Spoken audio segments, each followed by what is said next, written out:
Assalamualaikum warahmatullahi wabarakatuh. Kami akan membentangkan tajuk mengurangkan ketidaksamaan jurang pendapatan antara kaum dalam pembangunan masyarakat Malaysia yang harmoni. Kumpulan kami terdiri daripada 3 orang, iaitu Fatin Najwa binti Faizal Hisham, Nadirah binti Azli Kamil dan Nurul Syazwani binti Zakaria. Berikut merupakan 3 isi yang akan kami bincangkan dalam pembentangan ini. Yang pertama, punca ketidaksamaan jurang pendapatan antara kaum di Malaysia. Yang kedua, kesan jurang pendapatan antara kaum di Malaysia. Dan yang ketiga, strategi pelaksanaan mengurangkan ketidaksamaan jurang pendapatan antara kaum di Malaysia. Punca berlakunya ketidaksamaan jurang pendapatan antara kaum di Malaysia. Terdapat 2 punca, iaitu dasar pecah dan perintah dan taraf pendidikan.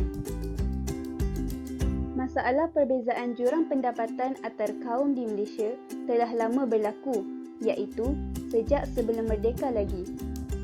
Kedatangan penjajah British menggalakkan perkembangan masyarakat melalui dasar pecah dan perintah.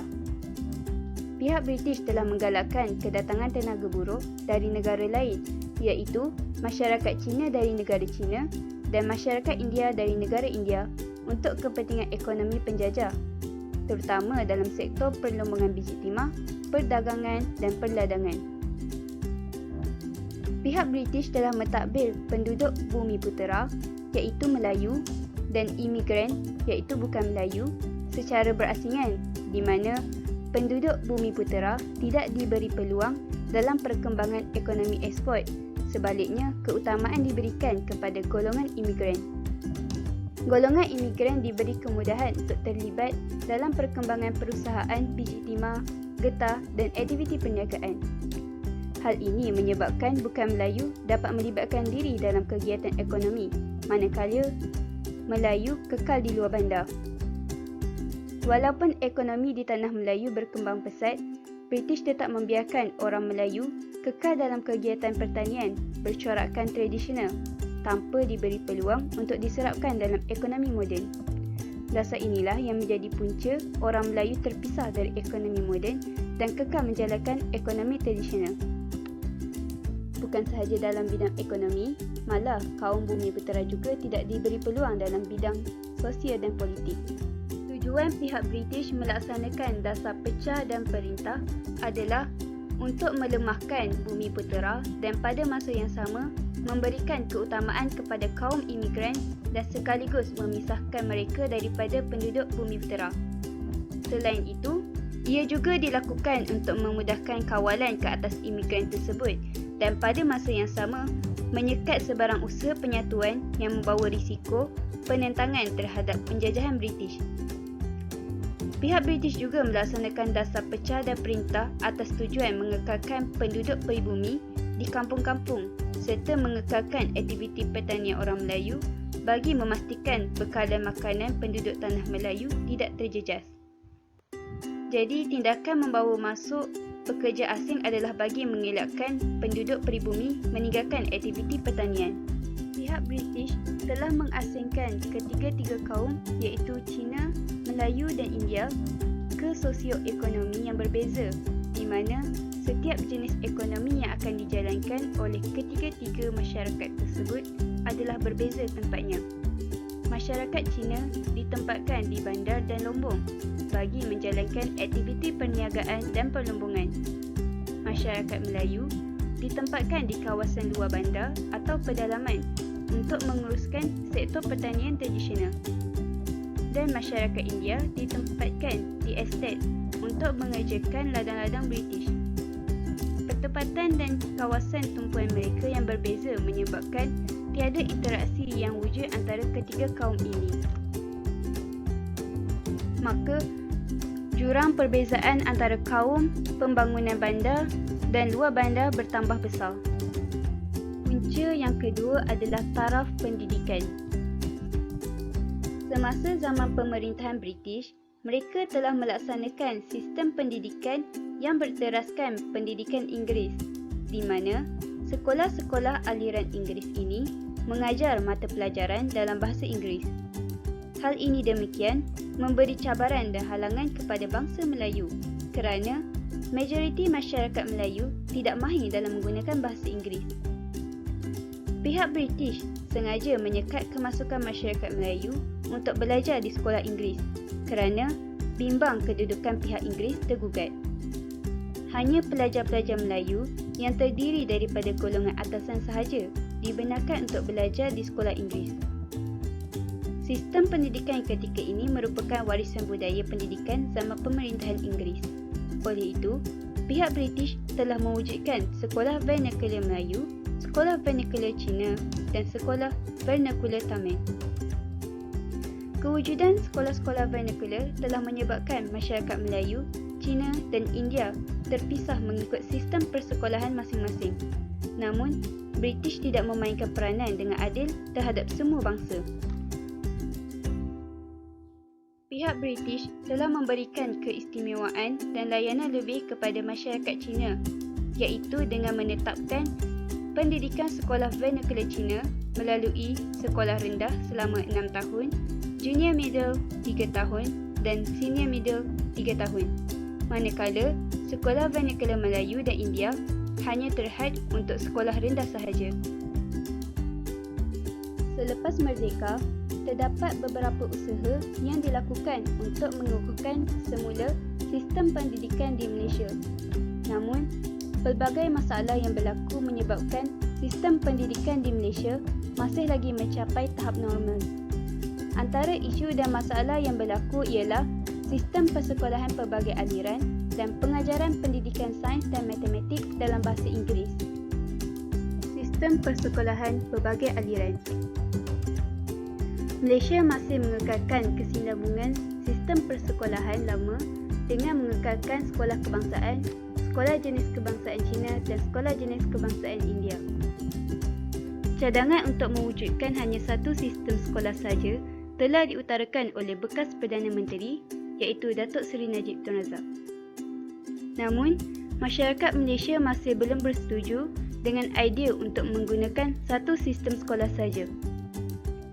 Masyarakat Cina dan India terutamanya masih lagi mahu mengekalkan sekolah pelbagai aliran yang dianggap dapat menjaga bahasa ibunda mereka dan menjamin hak-hak mereka.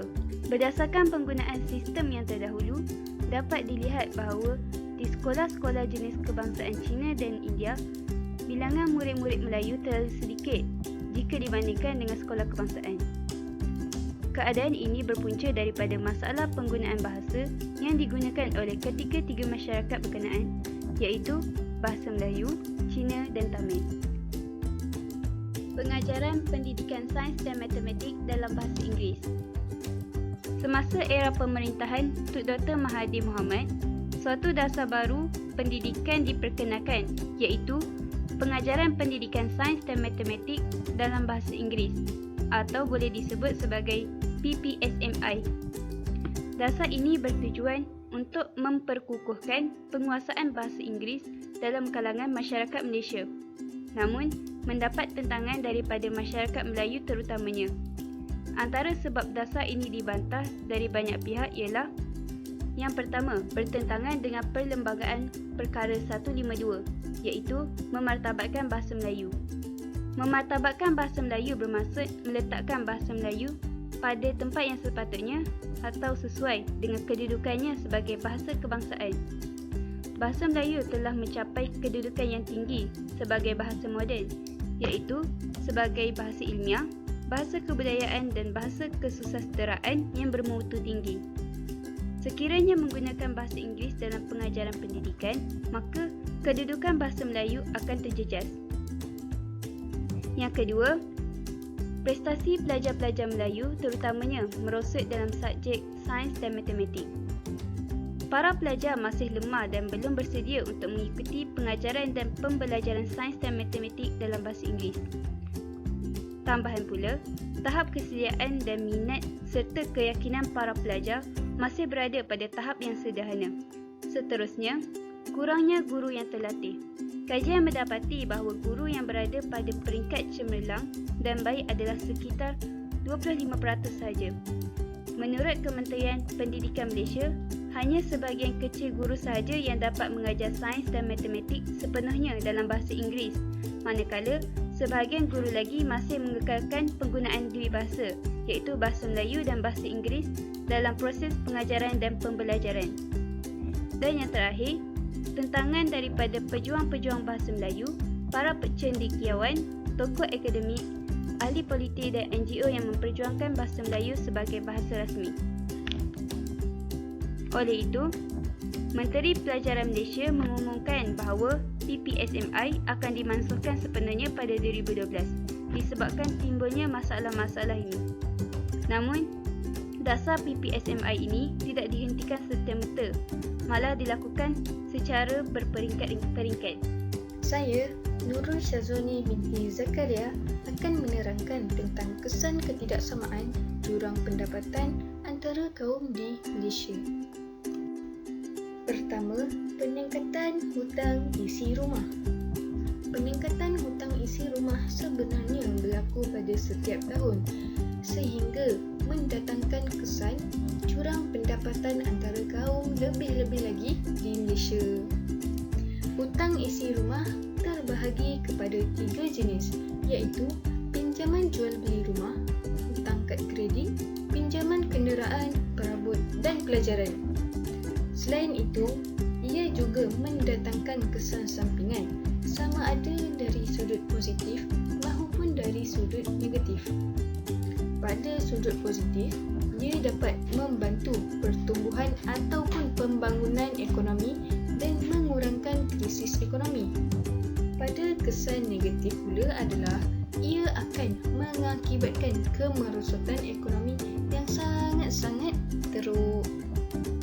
Kelas pendapatan isi rumah kita boleh bahagikan kepada dua bahagian. Pertama, golongan B40. Golongan B40 adalah golongan yang berpendapatan rendah, iaitu dalam lingkungan RM4000 ke bawah di dalam isi rumah. Kedua, golongan M40 dan T20, iaitu adalah golongan yang berpendapatan tinggi di dalam sesebuah isi rumah, kira-kira RM4000 ke atas. Peningkatan hutang isi rumah akan berlaku krisis kewangan dan meningkatkan kadar pengangguran serta kehilangan pendapatan seseorang. Kedua, pertumbuhan ekonomi terjejas. Saya ambil contoh di negara Afrika Selatan, setelah 25 tahun dasar peti dimasukkan, negara itu masih mempunyai dua kategori penduduk, iaitu orang yang berkulit putih berada dalam kalangan golongan kaya, manakala orang yang berkulit hitam berada dalam kalangan golongan miskin. Di Malaysia pula, ekonomi kaum Cina boleh dikatakan lebih maju berbanding kaum lain yang ada di Malaysia, seperti kaum Melayu dan kaum India. Kita dapat lihat, apabila sesebuah isi rumah mempunyai pendapatan yang lebih tinggi, maka mereka lebih cenderung untuk tinggal di kawasan perumahan kluster, di kawasan perumahan yang lebih selesa dan lebih maju. Bukan itu sahaja, pendidikan anak-anak mereka juga terjamin berkualiti dan lebih selesa. Selain itu, orang Cina kebanyakan kesemuanya mereka takluki dari sektor pemilikan industri, pengurusan maupun kaki tangan etnik. Di samping itu, kita dapat lihat bahawa kebanyakan lulusan universiti, terutama jurusan sains, jurusan perubatan, jurusan kejuruteraan, secara keseluruhannya daripada kalangan orang Cina ataupun orang India. Ekonomi orang Melayu jauh lebih terkebelakang berbanding dengan ekonomi orang Cina dan orang India. Ketiga, indeks masalah sosial dan kesihatan. Pembangunan sosial sebenarnya merangkumi beberapa dimensi yang mula digerakkan oleh kerajaan. Pembangunan sosial ini bertujuan dalam menyediakan pelbagai perkhidmatan yang bermutu tinggi bagi memenuhi kesejahteraan sosial. Kepentingan modal sosial seiring dengan platform pembangunan ekonomi Malaysia untuk mengurangkan jurang perbezaan ekonomi mahupun pendapatan antara kaum. Platform ini dibantu oleh 3 komponen modal utama, iaitu modal sosial, modal manusia dan modal fizikal. Pembangunan sosial adalah sepatutnya menjadi tanggungjawab kita bersama. Tidak kira dari pelbagai jenis suku kaum di Malaysia, semua orang mempunyai peranan dalam membangunkan negara walaupun berbeza warna kulit dan sebagainya. Selain daripada itu, kurangnya percampuran antara kaum mewujudkan kurang pergaulan antara mereka. Kita dapat lihat di sini bahawa pada zaman dahulu kebiasaannya kaum Melayu menetap di kawasan perkampungan, manakala kaum Cina menetap di kawasan bandar dan kaum India menetap di estet. Nampak dekat situ yang mana antara kaum itu mereka menetap di perbezaan kawasan. Jadi kurang mewujudkan sikap ketoleransian sesama kaum. Seterusnya kita akan pergi kepada strategi pelaksanaan mengurangkan ketidaksamaan jurang pendapatan antara kaum.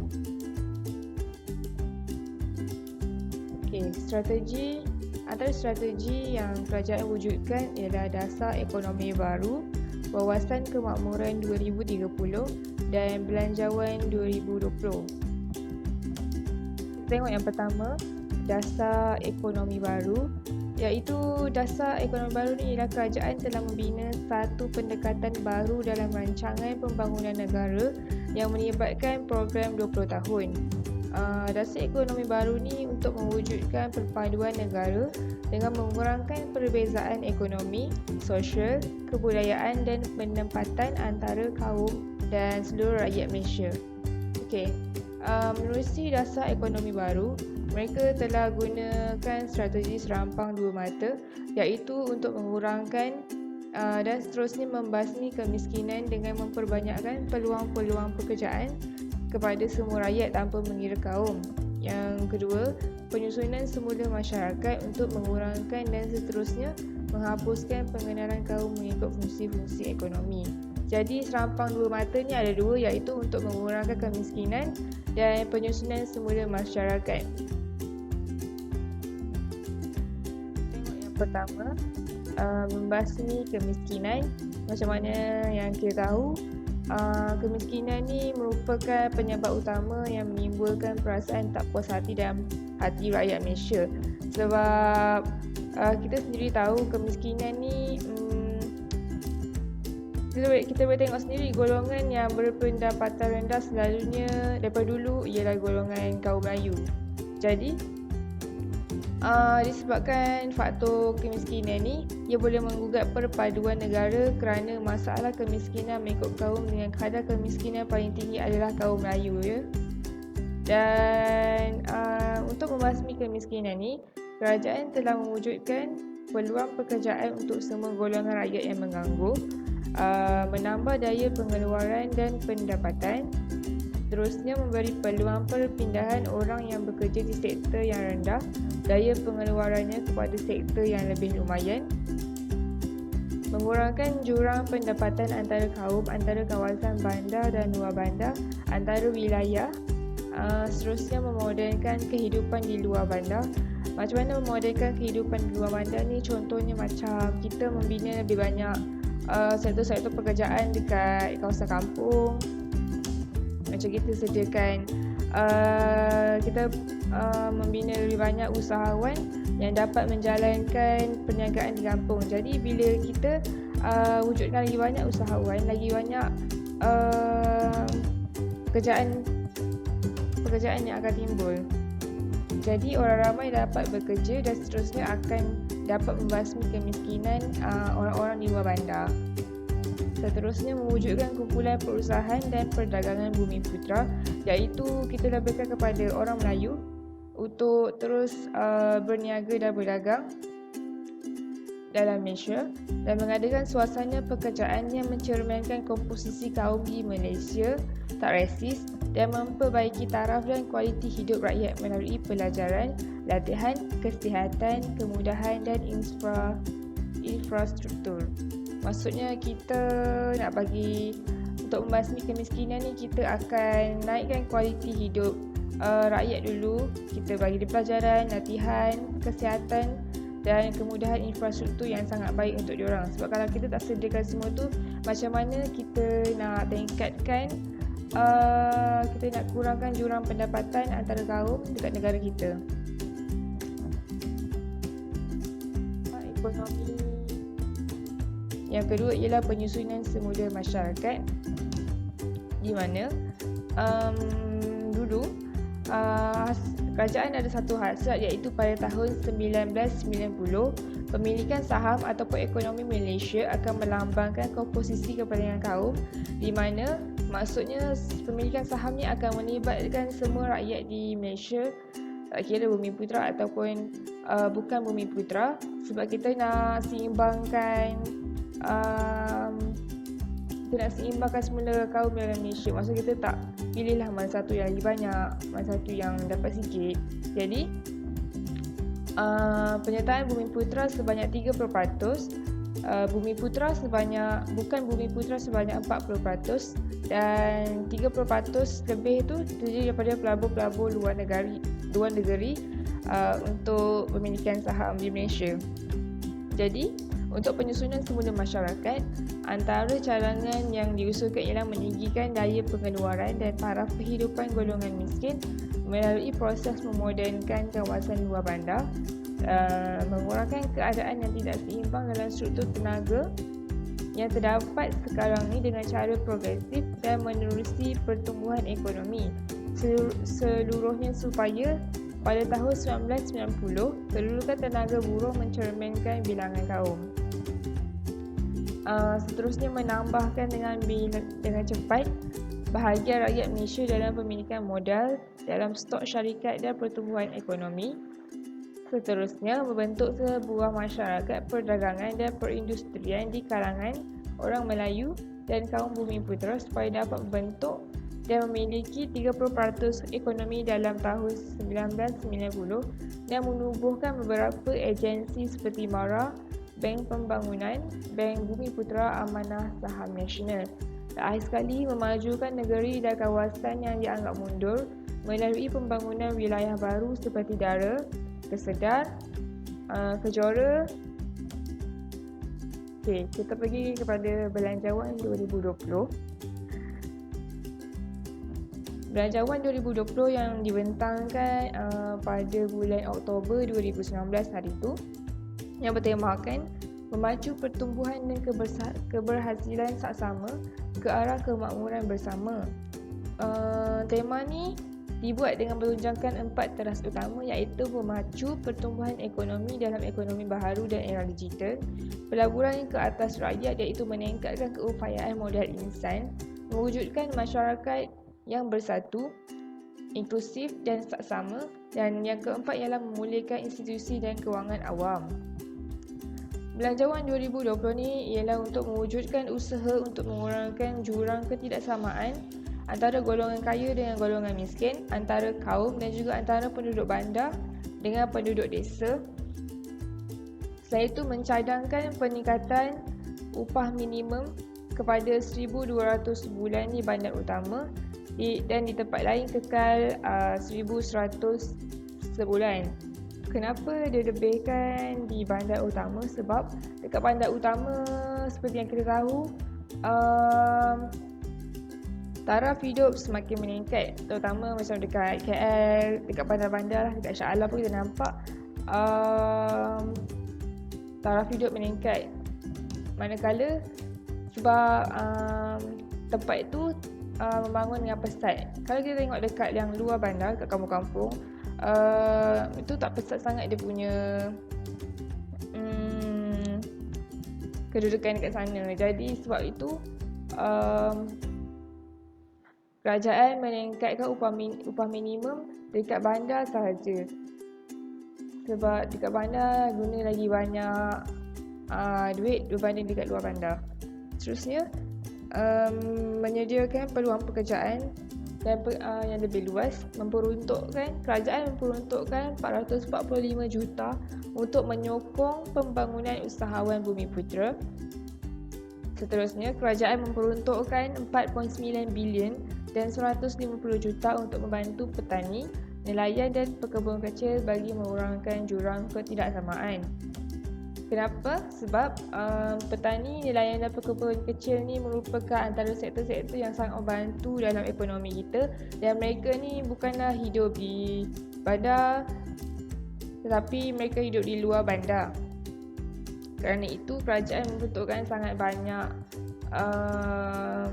duit untuk bajet untuk mereka, supaya mereka dapat mengembangkan lagi perniagaan mereka dan sektor ekonomi kita, seterusnya dapat mengurangkan jurang ketidaksamaan antara bandar dengan luar bandar. Dan akhir sekali ialah bantuan sara hidup nelayan ditingkatkan daripada 200 kepada 250 sebulan. Sebab nelayan merupakan sektor ekonomi yang sangat penting dalam negara kita dari segi perikanan untuk menghasilkan banyak produk. Yang terakhir ialah Wawasan Kemakmuran 2030. Wawasan Kemakmuran 2030 ni untuk menjadikan Malaysia sebuah negara yang terus membangun secara mampan seiring dengan pengagihan ekonomi yang adil, sama dan inklusif pada semua peringkat pendapatan, etnik, wilayah dan rantaian bekalan. Matlamat Wawasan Kemakmuran 2030 ni untuk menyediakan taraf hidup yang wajar kepada semua rakyat pada 2030. Target mereka ialah 2030.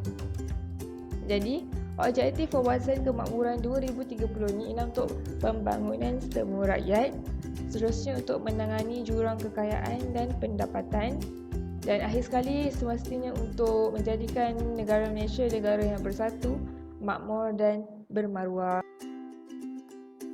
Kemakmuran 2030 ni ada berdasarkan 7 teras, iaitu yang pertama, ekosistem perniagaan dan industri, aktiviti pertumbuhan ekonomi utama, modal insan, pasaran buruh dan pampasan pekerja, kesejahteraan sosial, keterangkuman wilayah dan modal sosial. Jadi 7 teras ni merupakan apa yang hendak dicapai sebenarnya dalam Wawasan Kemakmuran 2030 untuk menangani masalah jurang pendapatan di negara kita.